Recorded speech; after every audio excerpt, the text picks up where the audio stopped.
Baik, Assalamualaikum warahmatullahi wabarakatuh. Pada kesempatan pagi hari ini, ya, kita akan belajar mengenai modul perangkat, melanjutkan di video praktek pembelajaran.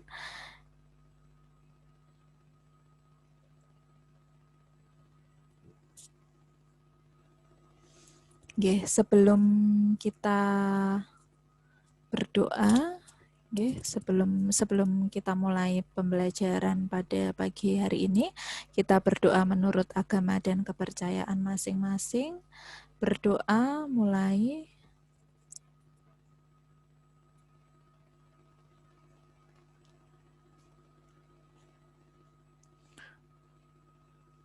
Cukup? Baik, kita mulai saja. Selamat pagi Bapak Ibu. Perkenalkan, saya Trisniawati dan Bu Purwati Handayani nanti yang akan memandu atau membersamai Bapak Ibu selama 3 hari ke depan pada pengembangan perangkat pembelajaran khusus mengenai video praktik pembelajaran dan review perangkat serta review video. Nah, di hari yang pertama ini memang pendahuluannya adalah setelah Bapak Ibu kemarin membuat perangkat daring, maka Bapak Ibu memilih satu perangkat pembelajaran daring yang nanti akan divideokan. Jadi kalau kemarin itu memilih, ya kemarin itu kan Bapak Ibu membuat 3, lalu memilih salah satu yang nanti akan divideokan. Nah, kenapa sih membuat video praktik pembelajaran itu penting untuk dilakukan?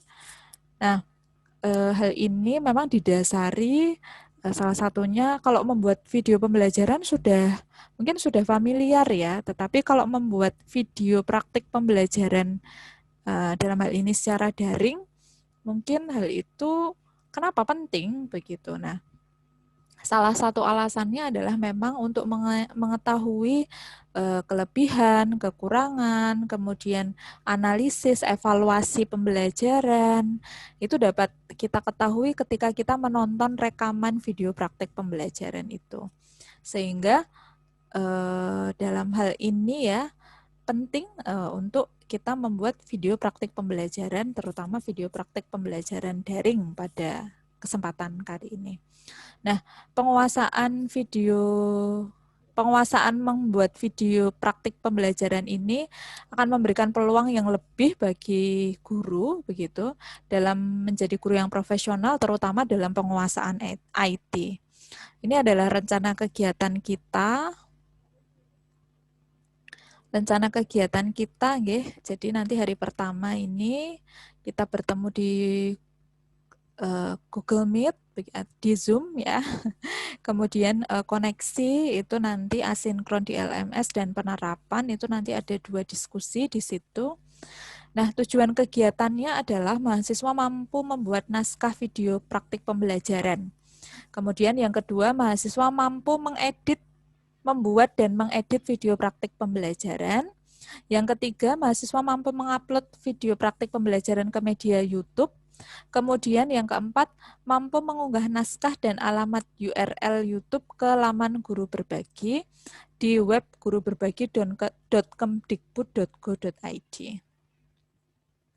Nah, untuk garis besar kegiatan kita ada yang pertama adalah pendahuluan begitu.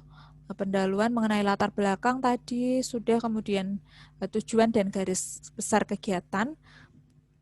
Kemudian koneksi ini curah pendapat mengenai video praktik pembelajaran, nanti Bapak Ibu akan sampaikan ini. Kemudian penerapan, diskusi mengenai yang pertama adalah teknik pengambilan video pembelajaran, dan yang kedua adalah pengembangan skenario pembelajaran.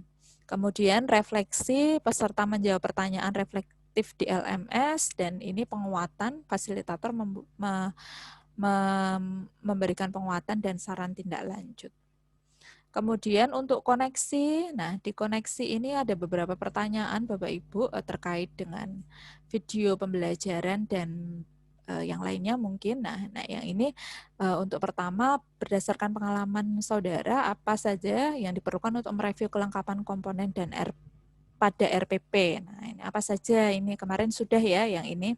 Kemudian berdasarkan pengalaman saudara bagaimana membuat rekaman praktik pembelajaran daring. Bapak Ibu biasanya menggunakan apa? Coba ada yang bisa mengemukakan pendapatnya. Mungkin ada yang menggunakan Zoom ya, begitu. Kemudian Zoom kan bisa direkam ya. Jadi bisa menggunakan rekaman Zoom. Kemudian ini salah satunya. Kemudian pengalaman bagaimana mengedit rekaman video pembelajaran daring menjadi 7-10 menit dengan tetap memperlihatkan tahap-tahap penting kegiatan pembelajaran. Jadi tahap penting kegiatan pembelajaran itu kan memang ada 3, mencakup kegiatan pendahuluan atau kegiatan awal, begitu ya, kegiatan inti dan kegiatan penutup. Nah, bagaimana Bapak Ibu mengedit video itu sehingga durasinya cukup 7-10 menit saja. Nah, hal ini biasanya dilakukan dengan editing ya, software editing. Yang paling mudah itu adalah di HP bisa menggunakan KineMaster itu bisa menggunakan Filmora juga, Wondershare Filmora. Nah, nanti Bapak Ibu apa tahap-tahap penting tadi? Jadi mungkin di awal video nanti ada profilnya dulu, video praktik pembelajaran mengenai apa PB berapa atau tema subtema PB berapa oleh siapa. Nah, begitu. Kemudian nanti di kegiatan awalnya atau kegiatan pendahuluannya itu meliputi ya berdoa, kemudian motivasi, kemudian tujuan pembelajaran yang disampaikan,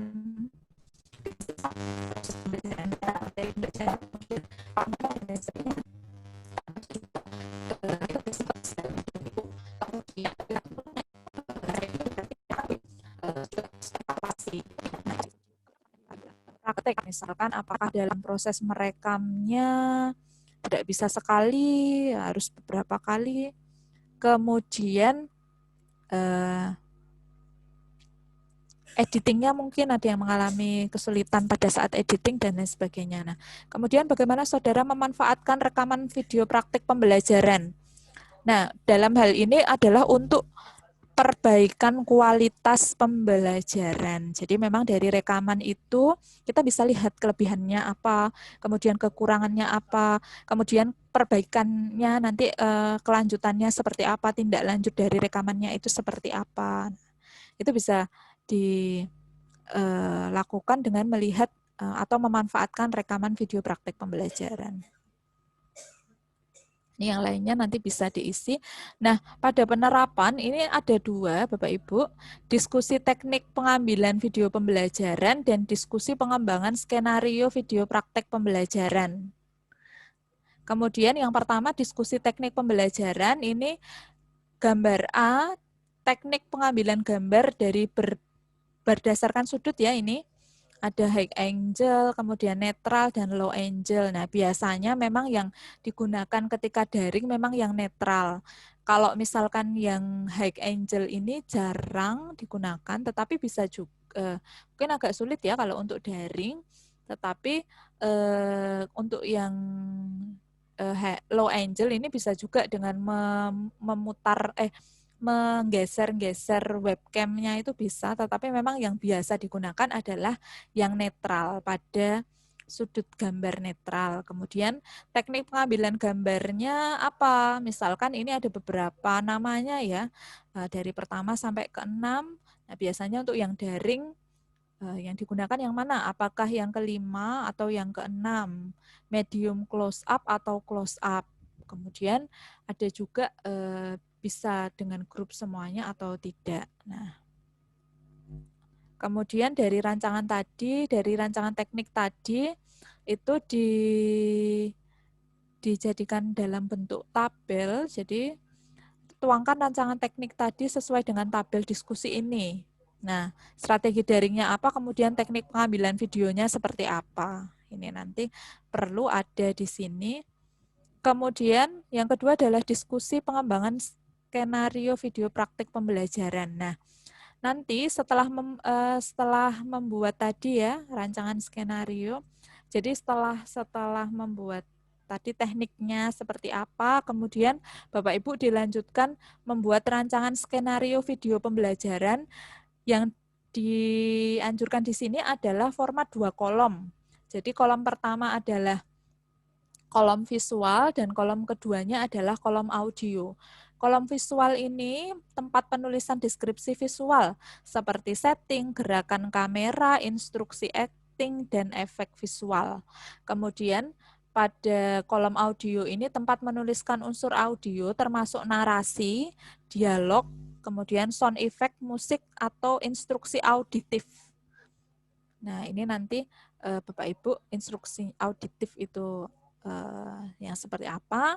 Nah, nanti kemudian setelah membuat rancangan ini Bapak Ibu didiskusikan dalam kelompok, adakah perbaikannya, adakah perbaikan.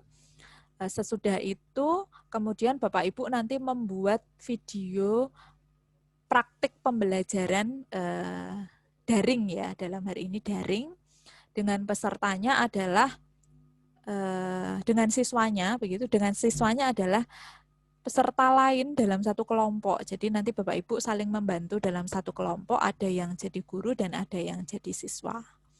Begitu. Kemudian nanti setelah itu Bapak Ibu diminta mengunggah video praktik pembelajaran tadi ke akun YouTube Bapak Ibu. Kemudian akun YouTube-nya nanti di-share dan diunggah begitu ya. Diunggah akunnya nanti diunggah ke naskah dan akunnya nanti diunggah ke produk akhir serta diunggah ke laman guru berbagi di web guruberbagi.kemdikbud.go.id. Nah, ini webnya ada di sini. Nah, itu mungkin diskusi kita pada siang hari ini. Terima kasih Bapak Ibu telah mendengarkan. Semoga nanti tugasnya lancar. Sampai ketemu lagi. Nanti yang dikumpulkan memang adalah video alamat URL video di YouTube, kemudian dengan naskahnya. Saya kira itu cukup dari saya. Saya akhiri, terima kasih. Kita tutup dengan berdoa. Wassalamualaikum warahmatullahi wabarakatuh. Salam.